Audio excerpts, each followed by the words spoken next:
Welcome back जी। अब जिन guest से आपकी मुलाकात होने जा रही है वो गेस्ट कम बल्कि मेज़बान ज़्यादा हैं, क्योंकि वो हमारे अपने इतने हैं और उनकी अगर हम तारीफ़ करना शुरू करें तो मैं क्या बताऊं आपको कि वो क्या क्या हैं।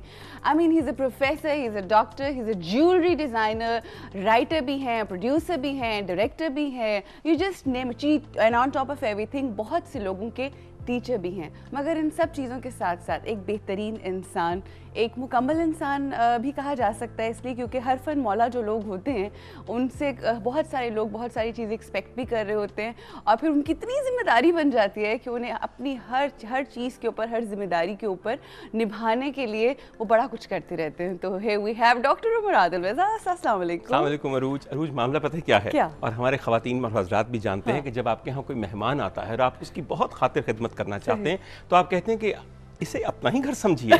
अच्छा, मेरा मामला ऐसा है कि जब मैं लोगों के प्रोग्राम में जाता हूँ तो लोग कहते हैं डॉक्टर साहब इसे अपना ही घर समझिए, अपना ही प्रोग्राम समझिए। अपना ही प्रोग्राम समझिए, बिकॉज़ अगर जब आप आ गए तो फिर हम तो अपने आप को नफी कर लेते हैं ना, आप ही आप है। ये आप लोगों के दिलों की कुशादगी है वाकई। और मैं ये समझता हूँ कि मैं बड़ी दफ़ा ये बात कह चुका हूँ कि हमारी जो बरादरी है, यानी कि जो एंकर्स की बरादरी है, वो ना सिर्फ बहुत जिम्मेदार हैं बल्कि वो ये भी समझते हैं कि इबलाग उनको एक सौगात और मेहनत की और एक नेमत की शक्ल में मिली है। इबलाग वो चीज़ है जिससे हम कम्युनिकेट कर सकते हैं। और जब आप लोग बुलाते हैं तो ऐसे लगता है कि वाकई मेरा अपना ही प्रोग्राम है, और अगर आप ना भी समझें तो मैं आगे प्रोग्राम अपना कर लेता हूँ।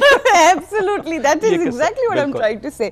But before we talk about the issue जो आज से हम लोगों ने डिस्कस करना है, क्योंकि अब से बाद मतलब अब जो सिलसिला हमारा चलेगा, आपकी मुलाकात इनसे हर हफ्ते हुआ करेगी और हर हफ्ते हम जो मुख्तलिफ रिश्ते हैं और उनकी जो पेचीदगियाँ होती हैं, जो उतार चढ़ाव होते हैं, उस हवाले से डिस्कस करेंगे।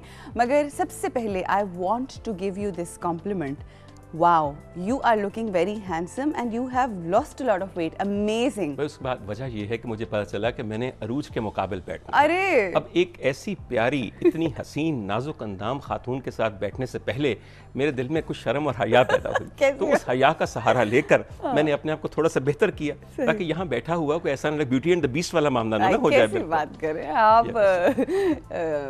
शर्मिंदा कर दी मुझे, मैं स्पीचलेस हो गई हूँ। दुनिया की सबसे एक चीज होती है जिसे हम कहते हैं कि ओनली चेंज इज परमानेंट, तब्दीली को दवाम है, बाकी किसी चीज को दवाम नहीं। मैं हमेशा कहता हूँ कि या अल्लाह तब्दीली आती रहे मगर बेहतर हो।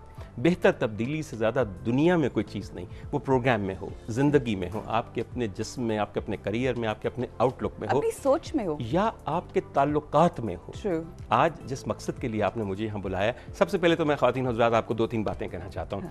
हमारे बहुत ही अच्छे प्रोड्यूसर हैं और सब हमारे बच्चों की तरह हैं जिन्होंने मुझे यहाँ आने की दावत दी, और अरूज के लिए मुझे दावत की ज़रूरत नहीं, मैं खुद भी कई दफ़ा बिला दावतनामे भी आ जाया करता हूँ।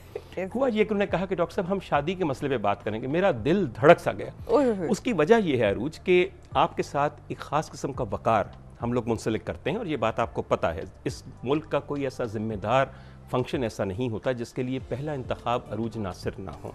और उसकी वजह ना आपका हुस्न है, ना आपकी जहानत है, उसमें आपके बावकार होने को और आपकी बात को एक ख़ास किस्म की डिग्निटी के साथ जो हम एसोसिएट करते हैं वो है। तो डर मुझे ये लगा कि आजकल, और बुरा ना मनाइएगा, बाकी सब भी हमारे साथी हैं, हर मॉर्निंग शो एक शादी घर बना हुआ। मेरा नहीं ख्याल कि पिछले 6 महीने में इतनी शादियां टेलीविजन पे हुई हों जितनी पूरी तारीख में ना हुई होंगी। आप यकीन कीजिएगा कई चैनलों पे तो पिछले 6 साल से बारातें ही आ रही हैं और डोले ही उठ रहे हैं कसम से। उसके बाद मॉर्निंग शोज का ये आलम है कि यकीन कीजिए कि 7 लड़के पीछे नाच रहे हैं, होस्ट जो है खुद दुल्हन बनी बैठी हैं और एक जोड़े को ब्याह रही हैं। इन सब बातों से मैंने ये सोचा कि क्या हमने शादी जैसे अहम बंधन को और जिम्मेदारी को ट्रिविलाइज तो नहीं कर दिया? हमने इसे सिर्फ धूम धड़के की चीज़ तो नहीं बना दी, नाचने गाने की चीज़ तो नहीं बना दी।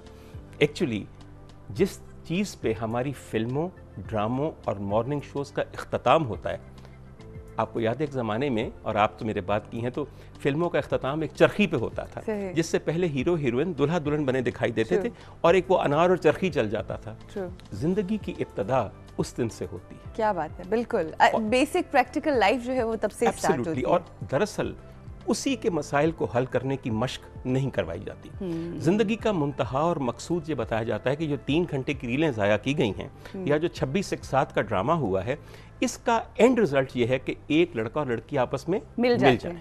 मगर मिलने के बाद क्या हो, इसको ज़रा टैकल कम किया जाता है। I am very happy that A+ and Arooj Nasar has thought कि शादियाँ तो सब जगह हो रही हैं, मगर वो होता है ना, मौत के बाद मंजर क्या होगा, क्या और उसको कैसे दिखाना है, उसको कैसे निभाना है, वो काम अरूज ने किया है। और प्लीज़ जो हमारे बाकी कॉलीग्स हैं बिल्कुल से गलत ना समझें, वो सब बेइंतहा समझदार हैं। मेरे ख्याल में वो शादी को और खुशी को इस मुल्क के अमूमी डिप्रेशन से एक थोड़ा सा डाइग्रेस करने के लिए, डाइवर्ट करने के लिए इस्तेमाल करते रहे हैं।